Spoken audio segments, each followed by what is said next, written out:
Jai Hind. So friends, recently I have made a session in which I have discussed whether backup plan or plan B is compulsory while you are preparing for UPSC Civil Services exam.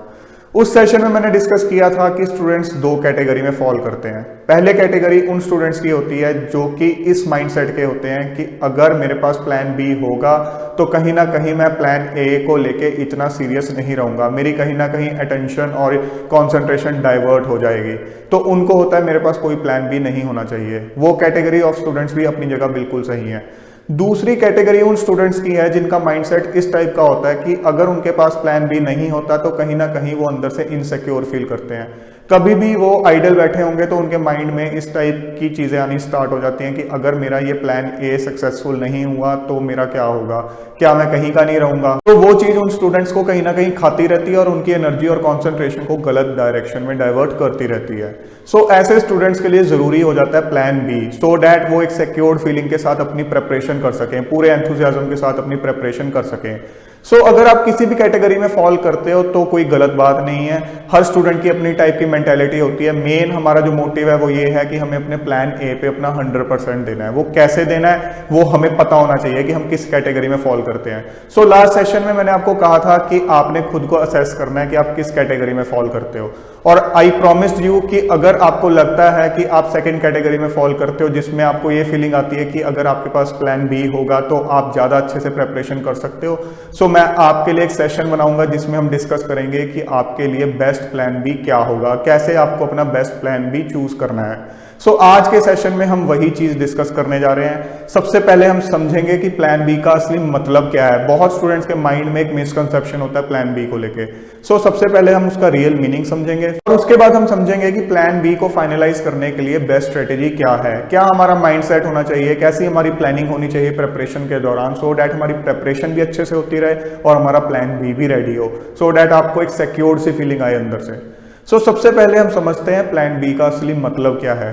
आप में से काफ़ी students को ये लगता होगा कि plan B का मतलब है कि हम एसएससी की भी प्रिपरेशन कर लें या स्टेट सिविल सर्विसेज एग्जाम की प्रिपरेशन कर लें या किसी और कॉम्पिटिटिव एग्जाम की प्रिपरेशन कर लें। बट क्या आपको लगता है कि ये प्लान बी सही है? ये प्लान बी सही नहीं है। हम प्लान बी क्यों प्लान कर रहे हैं?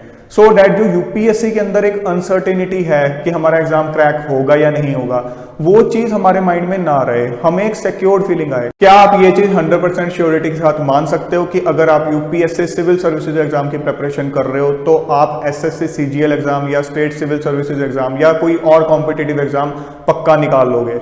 बिल्कुल भी नहीं। हर कॉम्पिटिटिव एग्जाम अपने आप में यूनिक है।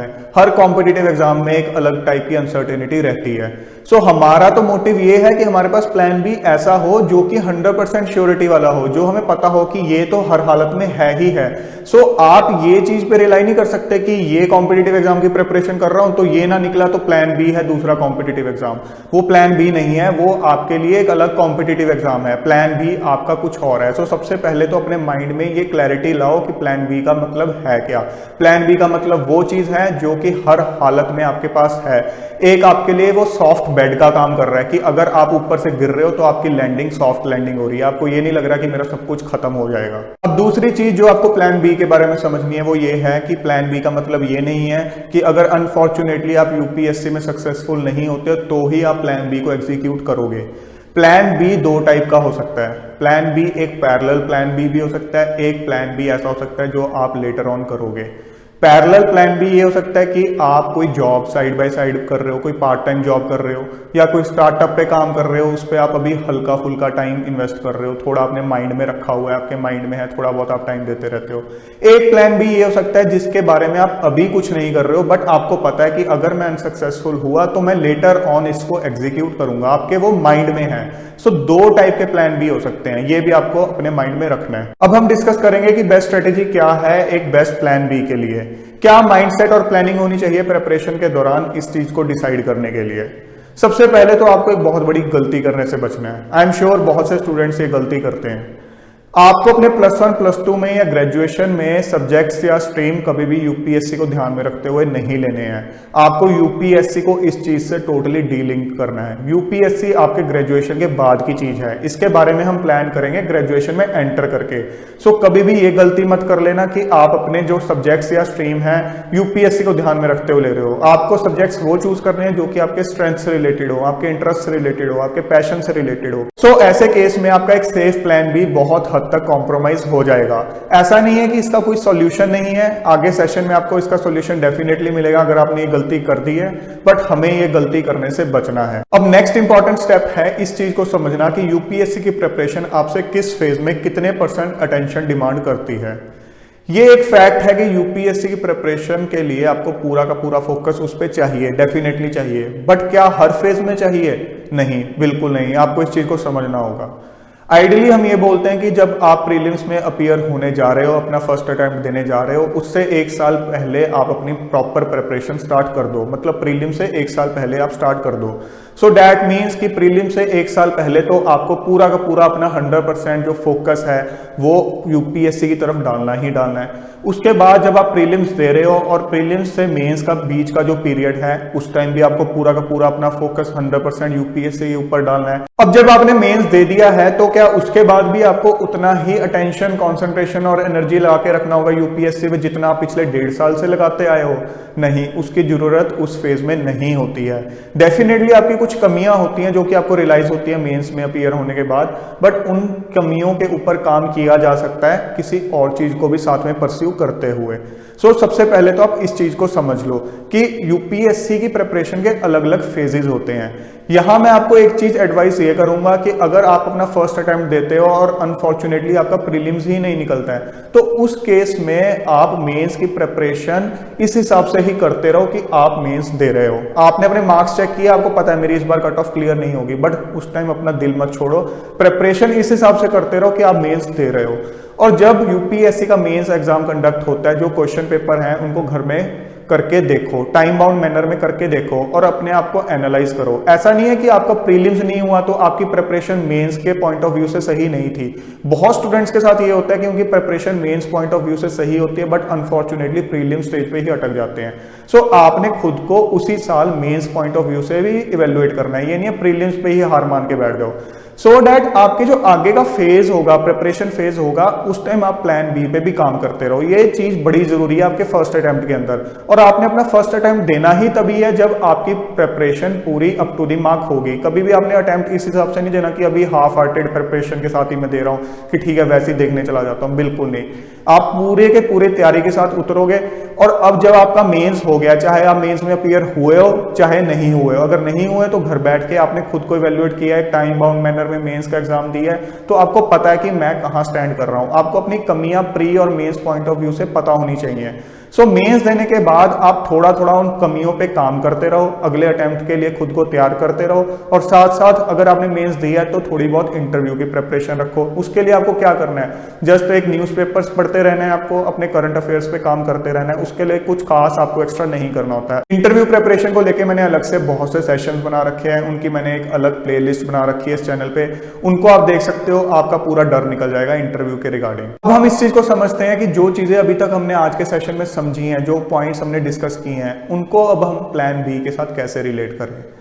अब आपकी इन तीनों में से कोई एक सिचुएशन हो सकती है, आप ग्रेजुएशन कर रहे हो, पोस्ट ग्रेजुएशन कर रहे हो, या जॉब कर रहे हो, या आपने किसी बिजनेस पे काम कर रहे हो जिसके रिगार्डिंग आप अभी इतने सेटिस्फाइड नहीं हो, और आपके माइंड में आता है कि मैं यूपीएससी की प्रिपरेशन करूं। आपने रिसर्च किया और आपको लगा ये मेरे लिए एक अच्छा करियर ऑप्शन हो सकता है।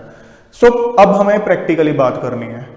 अगर एक स्टूडेंट सिर्फ और सिर्फ यूपीएससी की तैयारी कर रहा है तो हम बोलते हैं कि उसके लिए प्रीलिम्स से 1 साल पहले तैयारी स्टार्ट करना एक सही चीज रहेगी। सो अगर आप कुछ कर रहे हो साथ में, तो प्रैक्टिकली अगर हम बोलें कि उस चीज को अगर आपको परस्यू करना है प्रिपरेशन के साथ, तो आपको अपनी प्रिपरेशन 2 साल के ऊपर स्प्रेड आउट करनी है। मैंने ऑलरेडी इस चैनल पे एक सेशन बनाया हुआ है 2 year strategy for UPSC preparation. वो आप जैसे स्टूडेंट्स के लिए ही है जो कि साथ में कुछ और परस्यू कर रहे हैं। आप प्रैक्टिकली अपनी सिचुएशन को समझो। अगर आपको अपनी कॉलेज स्टडीज या जॉब के साथ यूपीएससी की प्रिपरेशन करनी है और एक ऐसे बच्चे से compete करना है जो कि सिर्फ और सिर्फ यूपीएससी की प्रिपरेशन कर रहा है, तो डेफिनेटली आपको अपने कॉलेज या ऑफिस आवर्स के बाद टाइम डिवोट करना पड़ेगा, वीकेंड्स पे भी टाइम डिवोट करना पड़ेगा। इसका मतलब ये नहीं है कि आपने कोई भी टाइम फ्री नहीं रखना है, एक संडे को एटलीस्ट कुछ घंटे तो फ्री रखने हैं जब आप आउटिंग कर सको, अदरवाइज तो आपकी लाइफ बिल्कुल हेल हो जाएगी। डेफिनेटली आपको एक्स्ट्रा एफर्ट देना पड़ेगा, एक उस स्टूडेंट से जो कि सिर्फ और सिर्फ यूपीएससी की प्रिपरेशन कर रहा है उससे ज्यादा एफर्ट देना पड़ेगा। बट अगर हम ये बोलेंगे कि अगर वो स्टूडेंट एक साल में प्रिपरेशन कर रहा है तो आप भी एक साल में कर लोगे, ये चीज गलत है। हमें प्रैक्टिकली सोचना है। प्रैक्टिकल बात यही है कि अगर एक regular UPSC student per week quality 40 hours दे रहा है अपनी प्रिपरेशन में, सो अगर आप अपनी जॉब या कॉलेज स्टडीज के साथ 20 आवर्स क्वालिटी स्टडी दे रहे हो तो वो आपके लिए बहुत बड़ी अचीवमेंट है।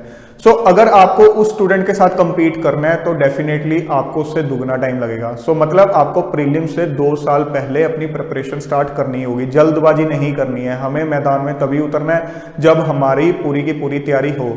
सो ऐसा करते हुए आप अपनी स्टडीज भी कर रहे हो, चाहे आपकी कॉलेज स्टडीज है, चाहे पोस्ट ग्रेजुएशन है, चाहे आपकी जॉब है, और आपकी थोड़ी थोड़ी प्रिपरेशन भी स्टार्ट होती जा रही है। आपको ये नहीं लगेगा कि मैं जिस करियर पे चल रहा था साथ में वो मैंने टोटली छोड़ दिया है, उससे हमें कट ऑफ नहीं करना है, तभी हमारा प्लान भी एक सेफ साइड पे चलेगा। तो अपने फर्स्ट अटेम्प्ट के प्रीलिम से 2 साल पहले आपको अपनी प्रिपरेशन स्टार्ट करनी है, अपना फर्स्ट अटेम्प्ट देना है। अगर तो आपका अच्छा हो जाता है वेल एंड गुड, अगर अच्छा नहीं भी होता तो भी जैसे कि मैंने सेशन के पहले पार्ट में आपको बताया है कि आपको घर बैठ के टाइम बाउंड मैनर में मेंस का एग्जाम अटेम्प्ट करना है, सो दैट फर्स्ट अटेम्प्ट में ही आपको क्लियर हो जाए कि प्रीलिम्स में कहाँ कमी है, मेंस में कहाँ कमी है। सो आपका ये जो प्रीलिम से 2 साल पहले का पीरियड और प्रीलिम से मेंस के बीच का पीरियड, ये बहुत ज्यादा हेक्टिक डेफिनेटली होगा, बट कहीं ना कहीं आपका जो एक प्लान भी साथ में चल रहा है वो आपको एक बूस्ट देता रहेगा अंदर से। और जैसे ही आप अपना ये मेंस वाला फेज निकालोगे आपके लिए एक बहुत कंफर्टेबल सिचुएशन आ जाएगी, बिकॉज अब आप एक यूपीएससी की प्रिपरेशन थरोली कर चुके हो।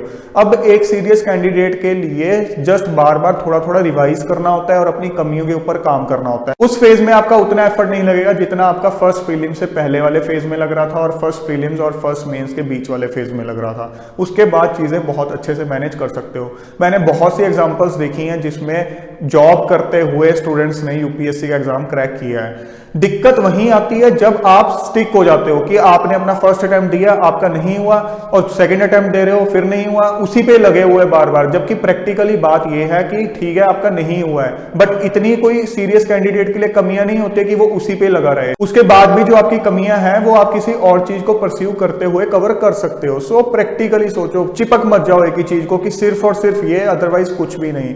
स्मार्ट स्टडी करनी है, स्मार्ट स्टूडेंट की तरह आपको प्रिपरेशन करनी है। इस तरह से जब आप अपनी स्ट्रेटेजी रखोगे तो आप ये चीज फील करोगे कि आपकी स्टडीज में, आपकी जॉब में कोई खास गैप नहीं आएगा, आपकी स्टडीज में, जॉब में कंटिन्यूटी बनी रहेगी। सो आपको ये चीज फील नहीं होगी कि मेरा कोई बैकअप प्लान नहीं है, आप एटलीस्ट एक करियर पाथ पे चल रहे हो, ये एक आपका पैरेलल प्लान भी चल रहा है। इसके अलावा एक और चीज आप अपने माइंड में रख सकते हो, अगर आपको टीचिंग का शौक है तो यूपीएससी की प्रिपरेशन आपकी कभी भी खराब नहीं जाती है। यूपीएससी की प्रिपरेशन के बाद आपके लिए टीचिंग में काफी ज्यादा स्कोप है, आप किसी कोचिंग इंस्टीट्यूट के साथ जुड़ सकते हो। अपार्ट फ्रॉम दैट, अगर आप किसी फील्ड में ग्रेजुएशन कर रहे हो, उसी फील्ड में बाद में पोस्ट ग्रेजुएशन कर रहे हो और आपको लगता है लेटर ऑन यूपीएससी में बात नहीं बन रही है, सो आप उस फील्ड में स्पेशलाइजेशन करने के बाद भी टीचिंग लाइन में जा सकते हो। तो दोस्तों, आज के सेशन की समरी ये है कि आपको अपना इनिशियल करियर पाथ कभी भी यूपीएससी से रिलेट नहीं करना है। +1 +2 में और ग्रेजुएशन में सब्जेक्ट्स या स्ट्रीम हमेशा अपने स्ट्रेंथ और इंटरेस्ट से रिलेटेड ही चूज करनी है। उस करियर पाथ पे चलते हुए अगर आपको लगता है कि आपको यूपीएससी की तरफ भी एक बार ट्राई करना चाहिए तो डेफिनेटली करो, बट उस करियर पाथ को नहीं छोड़ना है। चाहे वो करियर पाथ आपकी टीचिंग की तरफ जा रहा है, चाहे आपकी जॉब की तरफ जा रहा है, उसको नहीं छोड़ना है। थोड़ा बहुत गैप ले सकते हो, वो भी सिर्फ और सिर्फ फर्स्ट अटेम्प्ट के प्रीलिम्स और मेंस के बीच में, उसके अलावा आपको गैप नहीं देना है। वहां कंटिन्यूटी बना के रखो, वो या तो आपका पैरेलल प्लान बी है या आपको लेटर ऑन प्लान बी की तरफ ही लेके जाएगा। सो दिक्कत वहीं आती है जब आप अपने ये इनिशियल जो मेन करियर पाथ वाला ट्रैक है इसको छोड़ के एक पूरा यूपीएससी का ट्रैक ही पकड़ लेते हो, वो आप प्लान बी को कहीं ना कहीं पीछे छोड़ाते हो।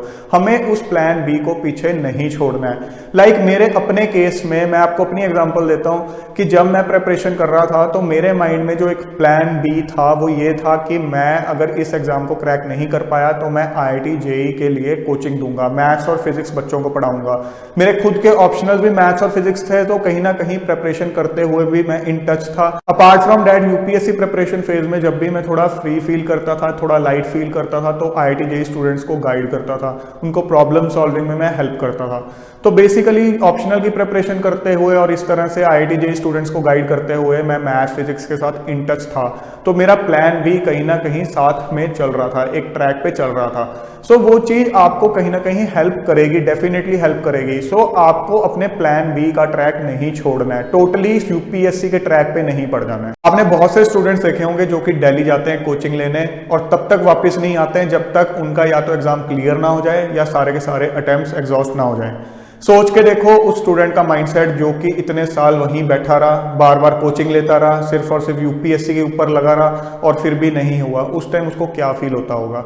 आपने उस कैटेगरी में फॉल नहीं करना है। कई स्टूडेंट्स इस टाइप के होते हैं कि जॉब से ब्रेक लेते हैं, ठीक है, कुछ टाइम आपने कुछ महीने ब्रेक ले लिया, बात समझ आती है, आपने अपना अटेम्प्ट दिया, नहीं हुआ, उसके बाद भी आप ब्रेक लेके कई कई साल तक घर बैठे हुए हो और चीज कोई परस्यू नहीं कर रहे हो, तो डेफिनेटली आप एक गलत ट्रैक पे जा रहे हो। तो उससे बेटर ये है कि आपने अगर ब्रेक ली भी है अपनी जॉब से तो अपना प्रीलिम्स दो, मेंस दो और वापस अपनी जॉब में एंटर करो।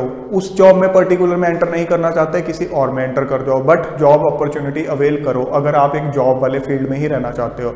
सो आई होप फ्रेंड्स आपको कहानी समझ आ गई है कि मैं कहना क्या चाहता हूँ। पिक्चर आपके माइंड में क्लियर हो जानी चाहिए कि एक आपका ट्रैक है जो आपके करियर पाथ का, जो इनिशियल करियर पाथ है, जो आपने +1 +2 में सब्जेक्ट्स लिए थे, अपने ग्रेजुएशन लिए थे।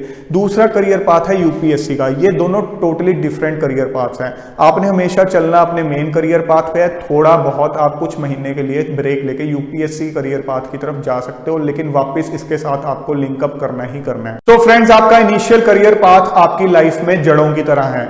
अगर अपनी जड़ों से दूर जाओगे तो हमेशा भटकोगे और अगर अपनी जड़ों के साथ जुड़े रहोगे तो हमेशा लाइफ में ग्रो करोगे। जय हिंद।